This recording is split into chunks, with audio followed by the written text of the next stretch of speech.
आणि आताची एक मोठी बातमी समोर येते। अजित पवार हे दिल्लीत 24 तासांपासून वेटिंगवरच आहेत। अमित शहांच्या भेटीसाठी अजित पवार प्रतीक्षेत आहेत। आज रात्री अमित शहा आणि अजित पवार यांची भेट होणार का याकडे आता लक्ष लागलेलं आहे। सत्ता स्थापनेसंदर्भात चर्चा करण्यासाठी अजित पवार शहांच्या भेटीला दिल्लीत पोहोचलेले आहेत आणि गेल्या 24 तासांपासून अजित पवार हे वेटिंगवर असल्याचं दिसतंय। अजित पवार दिल्लीत गेल्या 24 तासांपासून आहेत, परंतु अजून अमित शहांसोबत अजितदादांची काही भेट झालेली नाही। आज रात्री तरी भेट होते का हे पाहणं महत्त्वाचं ठरणार आहे।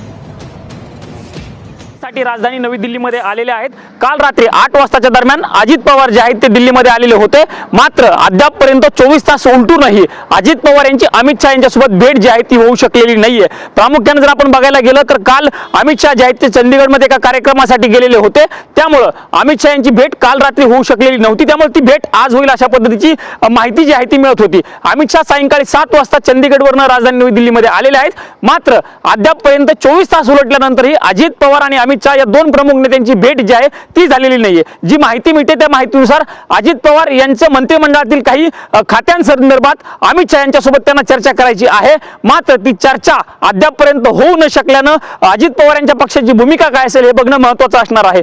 परंतु दुसरीकडे जर बघायला गेलं तर काल उद्या भारतीय जनता पार्टीच्या विधिमंडळ दलाची बैठक जी आहे ती होणार आहे आणि परवा दिवशी नव्या सरकारचा शपथविधी सोहळा होणार आहे। पण असं असतानाच अजित पवार 24 तासापासून दिल्लीमध्ये असल्याने एक चर्चा जी आहे ती सुरू झाली। त्यामुळे बघावं लागणार आहे अजित पवार यांची अमित शहा यांच्यासोबत भेट होते का, आणि भेट झाल्यानंतर जी मंत्रिमंडळासंदर्भातील काही चर्चा बाकी आहे ती चर्चा पूर्ण होऊन अजित पवार यांच्या मनातील सगळ्या शंका ज्या आहेत त्या अमित शहा यांच्या भेटीनंतर पूर्ण होतात काही बघणं महत्त्वाचं असणार आहे। नक्कीच धन्यवाद प्रमोद, आपण दिलेल्या सविस्तर माहितीसाठी। वेळोवेळी तुमच्याकडून या संदर्भातले सगळे ताजे अपडेट घेण्यात येतील। तुर्तास धन्यवाद।